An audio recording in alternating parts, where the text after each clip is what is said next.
Përshëndetje të dashur ndjekës dhe mirë se vini në podcastin e radhës Rish Tazi. Edhe sot të ftuar në studio kam Blerant Ramadanin. Sigurisht opinioni e nje për shkak të angazhimit të tij politik dhe sidomos në ciklin e fundit zgjedhor në zgjedhjet lokale ku ishte kandidat për kryetar komune në Saraj. Por ne sot do diskutojmë me të për aspektet politike, angazhimin e tij, por sidomos edhe për elementin shkencor të cilin ai e bart brenda vetes, që ndoshta ka dalë dhe nuk ka dalë në sipërfaqe. Faleminderit që je pjesë e këtij podcasti. Ja, për ta bërë ndoshta pak hyrjen më ndryshe, unë të mbaj mend shumë vite më përpara, kur bashkë me disa studentë të tjerë fitove një konkurs të NASA-s. Dhe ishte një befasi e madhe për mua, dhe jo vetëm, që djemë të rinj apo nga fakultetet tona të mund të arrin der në NASA. Si e kujton atë periudhë? Por realisht kur ndalem edhe analizoj, është pothuajse një dekadë kohë. Po,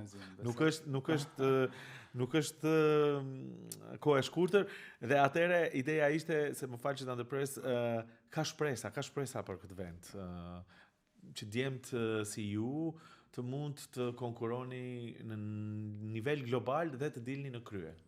Fakt është, kjo ndoshta është edhe fal teknologjisë, digitalizimit, pasi që e njëjtat mundson që nga kushtet këtu në Maqedoni, vetëm nëse ke një pajisje, laptop apo kompjuter të mirë dhe qasje në internet, mund të konkurosh edhe në projekte ndërkombëtare, pse jo. Atëherë ishte një periudhë shumë e veçantë që mbart në kujtimet e mia dhe më shërben si motivim për të vazhduar të ardhmen, bashkë me shokët e mi. Konkuruam dhe fituam çmimin e dytë të publikut në botë dhe pastaj ajo ishte edhe një motivim për të vazhduar edhe më shumë me ulëmtimet shkencore, gjë që vazhdova me studimet e masterit, doktoratës e kështu me radhë. Ti tani je doktorant në elektroenergji, apo besoj që e them sakt, profesione që janë të rralla, që pak nxënës, student shkojnë në shkenca eksakte, gjë që gjithashtu është për të vlerësuar, por njëkohësisht ke bërë dhe një shpikje, nëse unë mund ta them ashtu, e cila është pranuar në një nga konferencat e fundit në Karlsruhe, në Gjermani, për atë që quhet binjakët digital. Pra përsëri një sukses shkencor, për të cilin do ta sqarojmë se çfarë është. Por në fillim dua të flasim për atë, dhe jo rastësisht e përmenda çmimin e NASA-s, për atë moment dhe angazhim publik, sepse në ato vite frika ishte dhe ndoshta ende është që të rinj do ikin. Sidomos këto që kanë dieni, kanë sukses, në fakti nuk ike. Jo vetëm aq, po edhe u angazhove politikisht. Te pjesa politike, përsëri në zgjedhjet lokale prodhuan atë çfarë prodhuan, por disa individ, pavarësisht suksesit ose jo, që u spikatën isha edhe ti me një mënyrë se si u bë fushata, artikulimi e kështu me radhë. Edhe tani do flasim për pjesën shkencore, por për këtë pjesë pak, që lidhet përsëri me karakterin tënd. Pas një reflektimi, çfarë mendon sot Blerant Ramadani për angazhimin politik? Njëherët faleminderit për vlerësimin, sinqerisht e çmoj. Shif Nazim, kur e përmende faktin se me të vërtetë edhe atëherë, po edhe sot kam disa oferta konkrete për të vazhduar punën dhe ulëmtimin në vendet europiane, ndoshta edhe më larg. Mirëpo unë besoj ide se angazhimi dhe kontributi duhet të jepet në vendin ku ke lindur. Tani ne mund të shkojmë të eksplorojmë, të marrim përvoja dhe të sjellim ato në vendin ton. Dua ta potencoj thjesht është edhe si një quote motivimi që qarkullon në rrjetet sociale, kur e pyesin në një njerëz të urtë se cili është vendi yt i preferuar. Dhe ai thotë nuk kam vend preferuar, po kam njerëz të preferuar, dhe kur jam me njerëzit e preferuar, më bëhet ai vendi preferuar. Në njerëzit e preferuar i kemi këtu, familjen, shokët, paraardhësit, pasardhësit tanë, andaj ky është vendi jonë i preferuar dhe kontributi jonë duhet jetë këtu. Do ta lidhë edhe me një krahasim tjetër, tani nëse do të më ishte dhënë mundësia të kthehem mbrapa në kohë, jo një herë, po 10 herë përsëri do t'i kisha bërë vendimet e njëjta. Do thotë do t'isha angazhuar përsëri politikisht. E në veçanti nëse do të më jepej mundësia për dalë kandidat në Saraj, edhe po ta disha se ky do të ishte rezultati, përsëri do të kisha vendosur të dal. Se ndonjëherë nuk është vetëm çështja a fiton numra, por ndonjëherë është shumë më e rëndësishme fitoria morale dhe fitoria e njerëzve, të cilët zemrat e njerëzve të cilët i njeh dhe i ke njoftuar gjatë fushatës. Unë kam lindur dhe jetoj në komunën e Sarajit, që është një nga komunat më të bukura në vend, dhe edhe pse them një farforme mu pa mundësua, si shkak i rezultatit menaxhoj me atë komunë, unë do të vazhdoj të kontribuoj në mënyra të ndryshme, pasi që vlerësoj se nuk është kontributi vetëm nëpërmjet politikës. Por e ke parasysh Nazim, unë dua ta shfrytëzoj këtë rast që t'i ftoj edhe gjithë të rinjt që të angazhohen politikisht. Por nuk do të thotë që angazhimi politik të jetë i përjetshëm, pasi që unë edhe ligjeroj në universitet dhe kam kontakte me qindra student, të cilët me të vërtet kanë një kapacitet dhe kanë çfarë ofrojnë.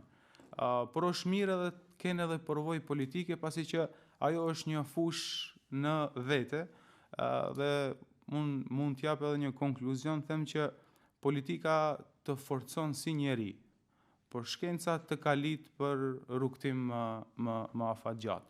Andaj është mirë të bëhet një kombinim i të dyjave. Gjithmonë ka qenë kjo dilema, nëse njerëzit profesionistë, sidomos në fusha specifike, a do ishte mirë t'i lënë këto profesione dhe të shkojnë në politikë, dhe ana sjelltas apo ne gjithmonë themi që duhet të profesionalizojmë politikën dhe nuk duam njerëz që nuk janë të zotë në të merren me politikë, dhe dilemat ma mërmendja gjithmonë do të ekzistojnë. Do të ishe kandiduar edhe një herë pra për kryetar komune në Saraj? Kjo do të mvarej nga vullneti i qytetarëve atje. Unë padyshim jam i gatshëm që t'ju ofrohem qytetarëve dhe të shpërndaj përvojat për të cilat kam investuar dhe jam duke investuar. Unë mendoj që njeriu asnjëherë nuk duhet t'i thotë jo sakrificës për shoqëri, vend dhe komb, pasi që janë ato 3 parametrat mbi të cilët duhet të qëndron një shoqëri, një shtet e kështu me radhë. Kur dhe Doreqe nga partia pati po aq reagime, sikur nuk arrite të zgjidhesh kryetar. Pavarësisht që rezultati u pranua dhe suksese sigurisht kundër kandidatit, nuk e them në atë kontekst. Jo, thjesht për të sqaruar. Megjithatë, nga mbështetësit tuaj kishte një lloj zhgënjimi, sigurisht disi u përsërit ai zhgënjim, se kjo është ideja që dua ta them, kur dhe dorëheqje nga partia. Pse e bëre këtë? Po ishte një periudhë reflektimi, edhe një hap mbrapa për të lënë hapësirë që edhe figura të reja të vinë në rolin të cilën po ti figurë re ishe. Unë e kisha, po nuk do të thotë që ndonjëherë nuk duhet të bësh një shkëputje. Një arsyeja kryesore ishte pasi që afatet kohore ma pamundsonin që unë të mbaroj doktoratin dhe aty duheshte të përqendroj energjinë time në maksimum. Po edhe çështja e dytë, do të thonë çështje parimore, unë isha kandidat për kryetar në një komunë, rezultati ishte ai që ishte, por edhe pikpamja ime e politikbërjes disi dallon nga ajo që është aktuale. Nuk po flas vetëm për subjektin që unë isha sekretar general, me çdo respekt, aty kam disa nga shokët më të mirë të jetës, jo rastisht e thash se përsëri do ta merrsh atë njëjtin vendim, po flas nëse tani më pyet në prizmin e një personit pavarur se si e sheh situatën aktuale politike, do të jap drejt vetes të jap një komentim. Si inxhinier jam i prirur që t'i analizoj sistemet. Dhe nëse analizoj këtë sistem politik, më duket se tani beteja 90% bëhet për mbjetesë politike dhe vetëm 10% për ardhmëri dhe Ja, për shoqëri. do t'i kthehemi kësaj. Ky është një proporcion i zhdrejt për një shoqëri dhe shtet që duhet të jetë i drejtë. Dhe për këtë unë mendoj se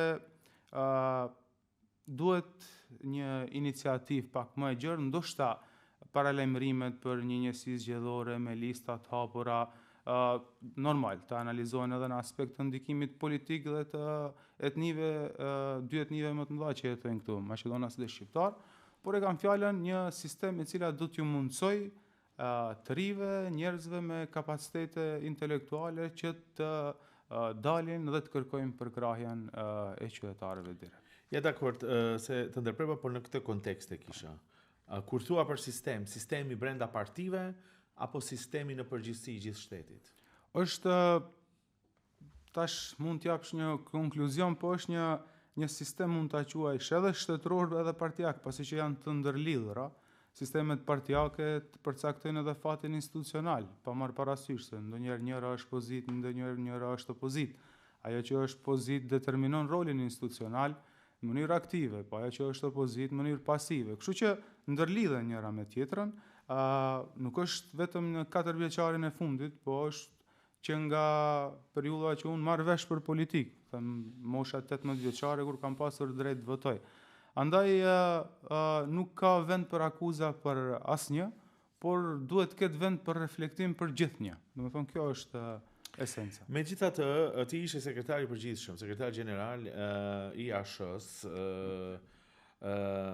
i ASH-s së Taravarit, për ta saktësuar, me një post të rëndësishëm partijak.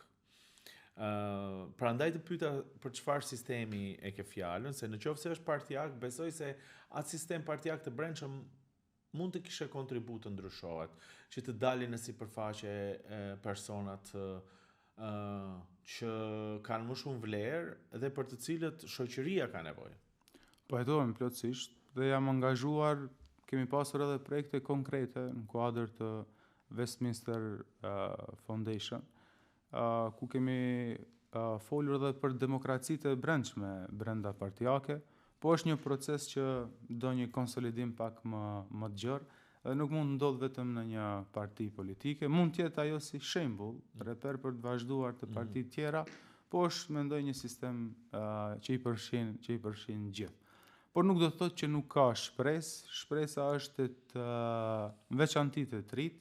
Unë thash në kontaktet përditshme me student, e shoh edhe mënyrën se si ata mendojnë edhe veprojnë, po ndoshta edhe aplikimi i teknologjive të reja, kërkesa e re e tregut punës që vjen dhe do të vjen edhe me intensitet më të madh nesër, mund të determinojë edhe rolin edhe fatin e partive subjekteve politike. Si e shikon zhvillimin e partisë ku ti bëje pjesë, që nga një forcë relativisht serioze, që i bënte opozitë dhe ballë një force tjetër të madhe, siç ishte BDI-ja, tashmë kemi një aleancë e cila është shpërndar në më shumë drejtime, hajde ta them kështu. Sinqerisht është e dhimbshme, por në çdo fraksion, nëse mund ta quaj, un kam shok dhe kam njerëz me të cilët vazhdoj kontaktet në aspekt shoqëror. Dhe besoni në secilën prej këtyre ka njerëz me vlera që mund t'i japin shoqërisë. Po shpresoj që kjo ndarja mund të shërbejë nesër për një ribashkim më të fuqishëm. E beson ti që mund të ribashkohet aleanca për shqiptarët? Shpresoj dhe uroj. Është çdo bashkim i mundshëm i faktorit politik shqiptar, është për të mirën e vendimmarrjes shqiptare, pasi që ne këtu jemi shumicë e dytë në shtet, dhe konsolidimi i qëndrimeve tona mendoj që e forcon edhe faktorin ton dhe qëndrimin ton edhe në qeveri, po edhe këtu në shtet. Edhe një pyetje për aleancën, kur e shikon që është e ndarë ashtu siç është e ndarë, dhe kur shikon që një pjesë vazhdon të jetë pjesë e qeverisë, ajo që është jashtë qeverisë është opozitë, po përsëri është e ndarë, çfarë mendon se do duhet të ndodhë që të ketë një reflektim real të situatave nga këto njerëz për të cilët ti thot i vlerëson. Sado që ti vlerësosh në sytë e opinionit, ata japin perspektivë të ndryshme për atë se çfarë është më mirë për shqiptarët. E qartë, Nazim, por beso nuk do të kisha dashur të hyj shumë me vetë faktin që kam bërë një distancim, mund ta them, nga veprimi politik, edhe më shumë dua të fokusohem nga ndikimi shkencor, por nga vetë fakti që isha pjesë e asaj strukture, unë përsëri po e them, më thonë ishin ato vitet më të mira të angazhimit politik, dhe jam munduar që në maksimum të tregoj një shembull dhe të instalojmë parime, sikurse në rolin e sekretarit, po në veçanti në gjatë fushatës 3 mujore e cila ishte në Saraj. Unë uroj që gjithë ato njerëz të cilët sakrifikojnë, pasi që është sakrificë edhe nga koha edhe nga energjia për të dhënë kontribut politik, që nesër ai kontribut ta zë vendin e duhur. Cilat janë komunikimet me Arben Taravarin sot? Nuk është që nuk kemi komunikim, domethënë komunikimi është zyrtar. Unë jam ligjerues në universitet, zotri Taravari është udhëheci një partie politike edhe mjek i suksesshëm, kështu që nuk kemi hatërmbetje të brendshme. Ajo është thjesht. Por nuk është që do rikthehesh në jetën politike për momentin. Nuk e përjashtoj atë mundësinë. Azim e thash edhe në absolutisht jo. Pasi që unë vlerësoj se po me pjesën e aleancës që është në qeveri apo me pjesën e aleancës që është në opozit. E thash, nuk është çështje partish. Mua ku e shef më shumë veten pra? Mua edhe karakteri personal nuk ma lejon që të ndëroj adresë partish. Realisht edhe me këtë mund ta përmbyllim pjesën e politikës. Domethënë, e kam sqaruar shumë mirë në postin e fundit në profilin tim zyrtar, ku kam treguar se kjo nuk është tërheqje, po është ripozicionim. Por ripozicionimi nuk do të thotë vetëm të ndrosh adresë politike. Ripozicionimi i kontributit prejm politik në universitet dhe në jetën e përditshme shkencore. Këto pyetje marrin pesh sepse megjithatë kishe goxha mbështetje dhe nëse mbështetësit e tu do të pyesnin, ne nuk dim tani çfarë të bëjmë Blerant. Ne ishim me ty, Jati Uterogje, ne nuk dim çfarë të bëjmë tani. Kujt aleancët i besojmë? Asaj që është në qeveri apo asaj që është në opozit? Përgjigjja jote është diplomatike, por pyetja ka pesh jo vetëm për ty, edhe për ata tjerë që të kanë votuar. E qartë, po çdo përgjigje imja ndoshta edhe do të ndikojnë në farë mënyre edhe të disa mbështetës të cilat i kam.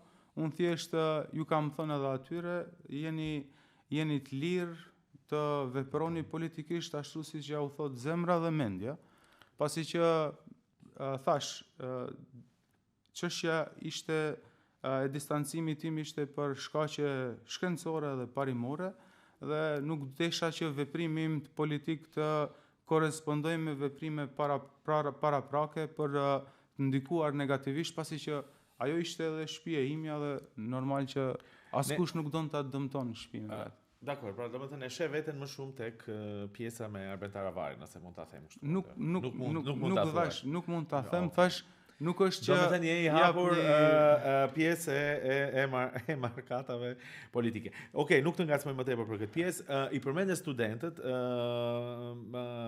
dhe kam pas edhe unë këtu në studio student, sidomos të juridikut, me çështjen e jurisprudencës dhe atij provimi, apo paralajmërohen protesta.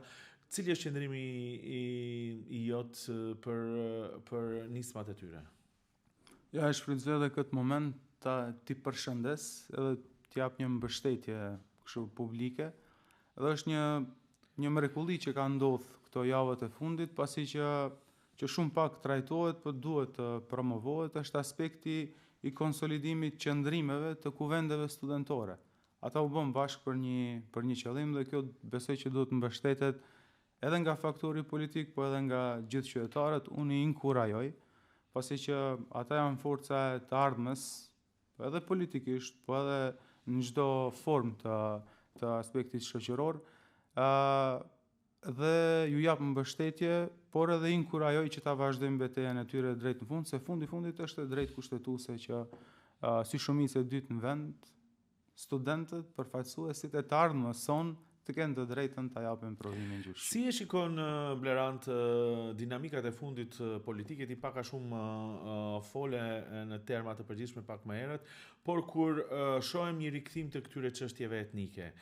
Ta bëj këtë pyetje pikërisht edhe nga aspekti asaj siç edhe hapa emisionin ku ti vetë ishte një student edhe ku shikonje një të ardhme, the që e shikon vendin këtu, e shikon veten këtu, pra të kontribosh këtu, teknologjia të lejon të kontribosh gjithandej, edhe do të flasim për suksesin tënd të fundit, por kur kemi një rikthim të temave etnike dhe të një debati që në vetvete do duhet të kishte përfunduar, si e shikon skenën politike sot dhe këtë debat? Unë mendoj që hapen disa debate të nevojshme për neve si shqiptar, po të pa nevojshme për shtetin. Në kohën në të cilën jetojmë, beson Azim, është pa pjekuri politikave në nivel nacional të flitet për drejtat e një shumice dytë në vend. Nuk e di për ku është qëllimi, nuk kam ndonjë informacion, po besoj që këto tema duhet të jenë të mbyllura, ashtu që të diskutohet për tema se si mund të vazhdoj e ardhmja e shtetit europiane, por edhe përgatitja e gjeneratave të reja për sfidat të cilat do të na vinë.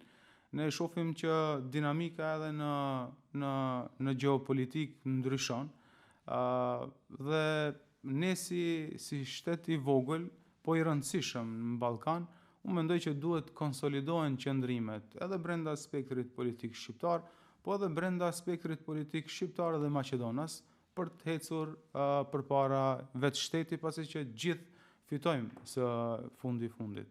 Andaj mendoj se por edhe thras për pjekuri politike edhe të pala Maqedone, tash numrat edhe në matematik, po edhe në politik janë ato të cilët përcaktojnë edhe vendimarrjen. Normal që edhe vendimet për përfaqësim, për drejta varen nga konsenzusi dy palësh. Andaj unë uroj që gjendet një konsenzus ndërmjet dy faktorëve kryesor, asaj Maqedonas edhe shqiptar, kështu që mos të hapen tema të cilat me të vërtet na kthejnë mbas si shoqëri edhe si shtet. Pasi që sfidat e të nesërmes nuk duhet të jenë sfidat gjuhës, të drejtave, po duhet të jenë sfidat përbashkëta ekonomike dhe teknologjike. Si do ne do ta përgatisim një të ardhme për të rit, pa marrë parasysh çfarë etnie i takon, pasi që çdo investim, çdo inovacion që vjen në shtet do të jetë fitim për urës si për Maqedonasit, si për shqiptarët, si për gjithë etnitë tjera. Cile do ishte këshilla jote për miqtë tu që janë pjesë e qeverisë? Çfarë debati duhet të bëjnë brenda qeverisë që mos dalin këto situata? Se duam apo nuk duam, në opinion dominon ideja që VMRO-DPMNE po tenton të zhvlerësoj arritjes shqiptare, përdorimin e gjuhës shqipe, korridori 8 tani si çështje. Nga ana tjetër, përfaqësuesit tonë janë atje, një pjesë edhe të aleancës. Çfarë do t'i kishe thënë atyre? Është fakt se numrat ndoshta ja u pamundsojnë atyre për të përforcuar qëndrimet e tyre, por thjesht si qytetar, po ti e di si elektroinxhinier që elektroinxhinier, me një forcë të caktuar, elektroni mund ta lëviz kursin e vet. Po nuk është që ne si shqiptar jemi vetëm një forcë e caktuar. Jemi forca e dytë në vend, kështu që ka hapësirë për të negociuar edhe për të përforcuar qëndrimet. Ndoshta Nazim na duhet marrim shembull nga studentët. Ato bën një konsolidim të qëndrimeve për drejtën e tyre, edhe faktori politik shqiptar ndoshta duhet konsolidohet për disa pika të caktuara, jo për të dëmtuar dikën, por për të ecë shteti përpara. Kjo është. Mendon që mund të arrit një moment i tillë, ja siç thashë një xic po t'i japësh elektronit që të krijojë një kurs të ri, edhe ta jap këtë momentin e bashkimit të paktën për çështjet bazike shqiptare ose për ato çështje për të cilat të gjithë bien dakord që nuk duhet të ketë diskutim? Mendoj që po. Besoj që po, duke i njohur edhe individ, profesionist edhe në subjekte të tjera, mendoj që ka vullnet edhe ka njerëz cilët mund të ulen. Dakor, nuk të mbajmë më te pjesa politike, do dua tani edhe lidhet me atë që e the. Edhe me zhgënjimin tim, po edhe të një pjesë të madhe të shoqërisë që fatkeqësisht në vend që të shohim drejt të ardhmes dhe për të parë zgjidhje, ne në fakt detyrohemi të bëjmë diskutime të cilat ose disi mendojmë që kanë mbaruar ose me gjast nuk janë përfunduar ashtu siç kemi menduar. Por në kohën kur ndodh kjo, bota ec përpara jashtëzakonisht shumë me teknologjinë. Hajde të sqarojmë pak këtë moment. Në qoftë se kryeministri i jon thotë se nuk do futemi në Bashkimin Evropian, ndoshta edhe 10 vjet të ardhshëm ose ne do jemi të gatshëm të presim me dekada. Çfarë të bën ty si një shkencëtar i ardhshëm dhe pasi ke ardhur nga konferenca të ndihesh me këto konstatime? A mendon që kjo do na bllokojë si nga aspekti shkencor, por edhe i zhvillimit të mëtejshëm? Edhe pastaj do të pyes direkt për konferencën. Në aspekt shkencor nuk mund të vendos kufi, pasi që kufit janë vetëm imagjinar. Por në aspekt politik po. Unë do të fokusohem në aspekt shkencor. Ndoshta mund të mos merrem beneficionet e fondeve të caktuara për hulumtime shkencore, gjë që ndoshta stagnon në procesin e inovacionit, po jo në procesin e hulumtimit edhe kërkimit, pasi që materiali është i qasshëm për E kisha nga aspekti i asaj se shumë më pak student do kenë akses të shkojnë në universitete të tjera, në institute të tjera, në konferenca të tjera, dhe kjo në vetvete do ta sjellë atë frenimin e zhvillimit si në shkencë, por edhe në fushat e tjera. Shife Nazim, shkenca, ekonomia, po dhe politika janë të lidhur ngushtë njëra me tjetrën dhe padyshim që do të sjellë stagnim, dhe padyshim që rruga e vetme e shtetit është rruga europiane. Ne jemi përcaktuar me ideologji pro-perëndimore dhe këtu nuk ka kuptim, edhe si shqiptar, po edhe si shtet. Prandaj uroj që gjendet ai konsenzusi i mëhershëm që folëm, pasi që duhet konsenzusi përbashkët ndërmjet maqedonasve dhe shqiptarëve për të ardhmen europiane të vendit. Dhe uroj e njëjta të zhgënjen kjo kur nga një qeverisje që thoshte që për 6 muaj do ta ndryshoj emrin kushtetues dhe ne do ecim përpara, tani kemi deklarata që thonë që me dekada mund mos vazhdojmë. Patjetër që po. Jo vetëm mua, po çdo qytetar të vendit që e shef një të ardhmet shtetit në familjen europiane. Në fatmirësisht gjithë kemi familjar, po edhe kemi udhëtuar dhe e shohim sistemin e funksionimit tyre për cilën ne duam të marrim shembull dhe të njëjtën ta implementojmë këtu. Tani do të pyes pikërisht për atë pjesën tënde, që edhe unë kam një kuriozitet të jashtëzakonshëm, me thënë të drejtën, por nuk mundesh të mos ta bëjmë këtë pjesën politike. Sapo je kthyer nga konferenca ndërkombëtare në Karlsruhe të Gjermanisë. Hajde, për çfarë bëhet fjalë? Më shpjegoje ti. Po, ishte një nga konferencat më prestigjioze për modelimin si them, softvereve energjetik. Konkretisht bëhej fjalë edhe për implementimin e inteligjencës artificiale në inovacionet e reja në energjetik. Dhe unë në kuadër të studimeve të doktoratit po hulumtoj në fushën e energjisë rinovueshme, duke implementuar algoritmet e inteligjencës artificiale, dhe më lindi ideja e përdorimit të binjakëve digital, që është një formë e një kopje virtuale të sistemit real.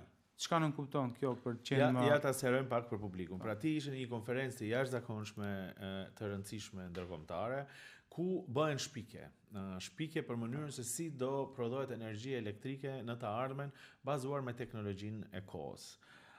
Paralelisht për vetë faktin që ishe atje, në fakt ke bërë dhe një model i cili është pranuar dhe i cili mund të implementohet. Pra një shpikës, një shkencëtar i joni, ka bërë një model të cilët mund ta marrin dhe ta implementojnë edhe të tjerët, që nënkupton prodhimi i energjisë elektrike me kosto shumë më të lirë, por energjia do jetë më e madhe, me pafundme. Domethënë ta thjeshtëzoj unë shpjegimin.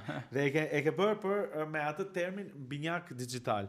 Ja ta sqarojmë çfarë është tani binjaku digital. Pra janë forma me të cilat ti operon, se më thënë studion, e bën shkencën. Për të qenë më i thjesht, nëse ne duhet të testojmë një urë, pasi që ndërtohet ajo ura, testojmë për efektin e tërmeteve, fatkeqësive natyrore. Po në qoftë se pas ndërtimit del që gjërat nuk janë projektuar si duhet, kostot janë të mëdha. Përdorimi i binjakëve digital mundson ndërtimin e një sistemi virtual të asaj ure si simulim dhe për ta testuar në simulim me efektet e tërmetit. Po e marr si shembull si funksionon atje. Pra praktikisht në kompjuter ja jep të gjitha detajet reale dhe në fakt nuk ke nevojë ta ndërtosh fizikisht. Por e bën në formë virtuale me të gjitha aspektet dhe pastaj e kupton nëse ajo është e përballueshme ose jo. Përparësia e binjakëve digital, se simulimi ka ekzistuar edhe më herët, është se aty mund ta ushqesh me dhëna prej senzorëve, me dhëna reale por unë do të thonë përdora inteligjencë artificiale që nëpërmjet binjakëve digital të bëj parashikimin e prodhimit të erës për turbinat konkrete të erës, si rast special mora parkun në Bogdanci. Çka do të thotë kjo për sistemin energjetik, se nëse ne arrim në kushte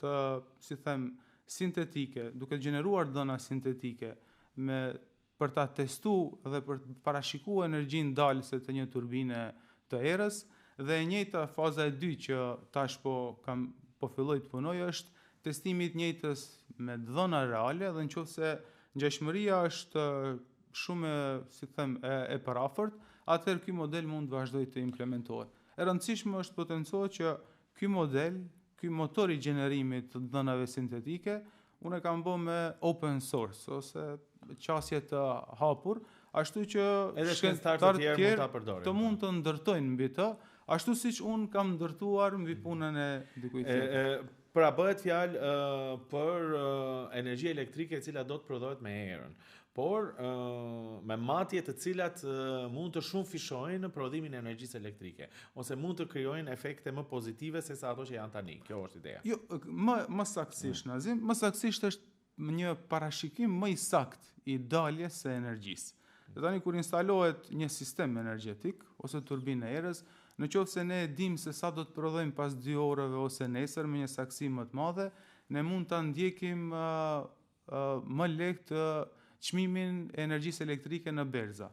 Dhe tani kur ne e dim se sa do të prodhojmë pas 2 orëve, ne mund ta menaxhojmë më lehtë sistemin elektroenergjetik të vendit dhe ne do të blejmë atëherë kur do të jetë çmimi më i ulët, edhe do të prodhojmë atëherë kur do të jetë çmimi më i lartë. Ashtu që do të ulet kostoja e shitblerjes dhe kjo normal duhet faturohet edhe te faturat që për qytetarët dhe ata që na ndjekin, ta kuptojnë është që me këtë lloj sistemi praktikisht faturat e energjisë elektrike do të jenë më të ulta. Realisht, po nëse implementohet në nivel të sistemit elektroenergjetik nacional. Ky është një shembull konkret për turbinat e erës, po e njëjta mund të përdoret edhe për sistemet fotovoltaike dhe për sistemet tjera energjetike dhe pastaj mund të integrohet. Vlen të theksohet, Nazim, kjo është një fazën e parë të hulumtimit. Modelin tash duhet ta testoj në dhëna reale dhe nga përvoja që kam bashkë me kolegë në një projekt të NATO-s ku kemi detektuar dron të vegjël në lartësi dhe largësi 1 deri në 2 kilometra, aty në fund është bërë fuzionim, bashkimi të dhënave nga kamera edhe radari. Këtu mendoj të bëj bashkim të dhënave për një vendim më të saktë në fund ndërmjet dhënave sintetike edhe dhënave reale. Dhe kjo sigurisht do sjellë një efekt më të madh. A më intereson kur e prezantove këtë ide, si u pranua nga komuniteti ndërkombëtar shkencor në konferencën që ishe dhe a do ta marrin ata ta implementojnë apo do implementohet këtu, përderisa është një zbulim që mund të cilë kaq benefite? Po, ti jem modest edhe i sinqert, realisht hulumtimet e tyre janë shumë të avancuara pasi që ato kanë edhe kushte infrastrukturore, po edhe fonde për të realizuar të njëjtat. Ajo që u pëlqeu më shumë ishte inovacioni edhe metodologjia, se si binjakët digital mund të implementohen të turbinat e erës, jo të procesimi i dhënave pasi që ata kanë software dhe hardware shumë të avancuar për të bërë punën e njëjtë, po këtë metodologji ata mund të avancojnë duke bashkëpunuar dhe konkretisht tani më veç se jam në komunikim me një përfaqësues të Karlsruhe Institute of Technology për të ndërtuar mbi atë që është ndërtuar si bazë. Pra të kanë ofruar institucionet e rëndësishme ndërkombëtare pikërisht për të zhvilluar. Po kompani të ndryshme do të kishin dashur ta implementojnë këtë sistem? Lidhja ndërmjet shkencës edhe ekonomisë apo sipërmarrësve bëhet atëherë kur ke model të gatshëm.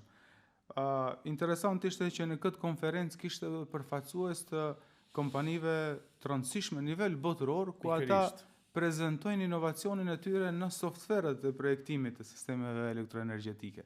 Andaj kështu funksionon, do thonë ti jep një një ngritje apo një inovacion të një softveri, një qasje të re, e bën atë si model dhe pastaj e lëshon atë në komercionalizim. Po, e vjet në përdorim. E tani, kur ti flet në këtë lloj mënyre dhe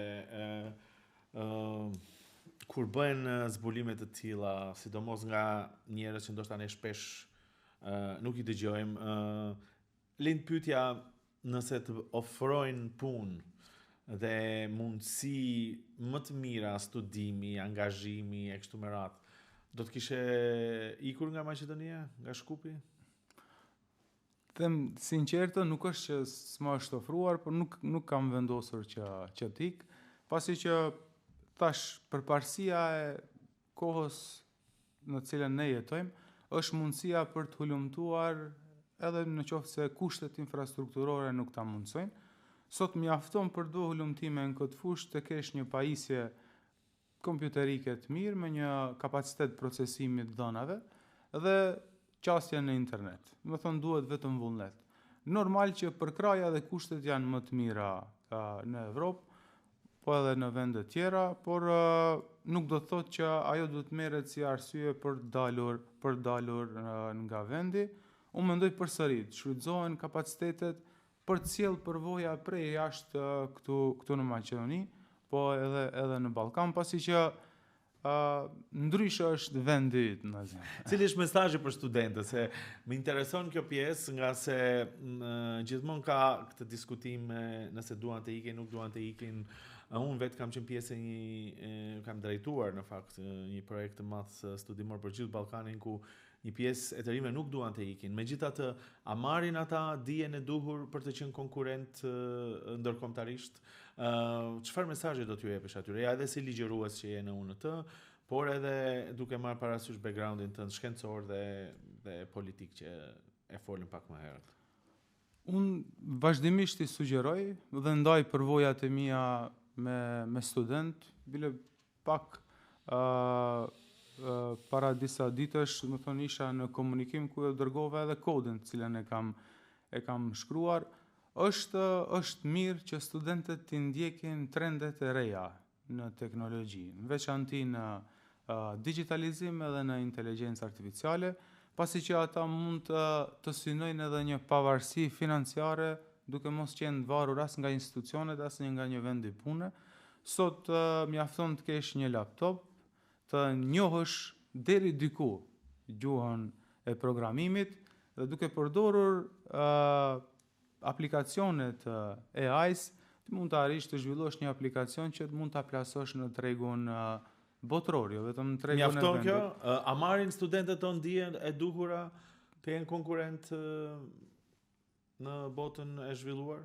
Unë mendoj që po, pasi që nuk më varet vetëm nga komunikimi profesor-student, po më varet edhe nga vetë iniciativa e studentit, por edhe kahjen dhe drejtimin cilën ja jep ligjëruesi apo profesori. Andaj unë mendoj që është një kohë e artë, beso Nazim, do të thonë para 10 viteve nuk ishin këto mundësi. Sot nëse ne po flasim se disa vende pune do t'i zaventojë automatizimi apo inteligjenca artificiale, unë mendoj që nuk është ashtu. Do të zaventohet një vend pune i një njeriu i cili nuk e njeh inteligjencën artificiale me një tjetër që e njeh inteligjencën artificiale, jo që AI-ja do t'ja zë vendin e punës. Kështu që ne duhet përgatitemi për atë që na vjen. Po për të qenë i përgatitur për atë që na vjen, ne duhet ta kemi informacionin. Sot më shumë se kur informacioni është i hapur për gjithkënd. Mjafton të ndjeken disa studio të krijimit të kontenteve edhe në rrjetet sociale për të qenë hap me trendet e reja. Po mjafton edhe dihet mënyra e komunikimit me një aplikacion siç është Claude apo ChatGPT, por më varet edhe mënyra se si ti komunikon dhe çfarë i kërkon. Duhet një djeni paraprake. Kretë në fund, kur të dëgjoj për anën teknologjike dhe avancimin dhe me çfarë do duhet të merren të rinjt dhe jo vetëm apo për atë që na pret si shoqëri globale, dhe kur i diskutojmë situatat politike këtu që na sjellin një lloj regres në mendim, ka një kontradikt dhe përplasje të madhe që më shqetëson. Kam të drejtë? Por se ka një mos përputhshmëri totale me atë që ne diskutojmë në përditshmëri, me këto të drejtat elementare, me zhvillimin e madh teknologjik që po bëhet. Edhe duket sikur këto nuk përputhen. Fatkeqësisht po, por ajo medalja i ka në dy anë. Unë preferoj të shoh në atë anën optimiste çdo herë, edhe them që në qoftë se kjo është një sfidë, atëherë kjo sfidë na bën më të fortë. Se çdo herë gjeneratat të cilat kanë hasur në sfida dalin gjenerata më të përgatitura. Unë uroj që kjo të jetë një sfidë edhe për gjeneratat e reja që të vetë aftësohen me një uri të nevojshme për të qenë të pavarur. Kur një shoqëri është e pavarur nga institucioni, po edhe i pavarur nga një vend i punës, besoj që edhe vendimarrja është shumë më e lehtë. Blerant Ramadani, faleminderit shumë për këtë bisedë. Besoj të sinqert me këto dy elementet që ty të karakterizojnë. Besoj që do të kemi përsëri pjesë e podcasteve, ndoshta edhe për tema më specifike që kanë të bëjnë me shkencën dhe me inteligjencën artificiale, por sigurisht edhe me angazhimin tënd publik nëse ai vazhdon. Faleminderit. Gjithmonë i hapur, faleminderit. Të dashur ndjekës, këtu do të përmbyllim podcastin e sotëm, sigurisht do të vim sërish të njëjtën, deri atëherë, mirupafshim.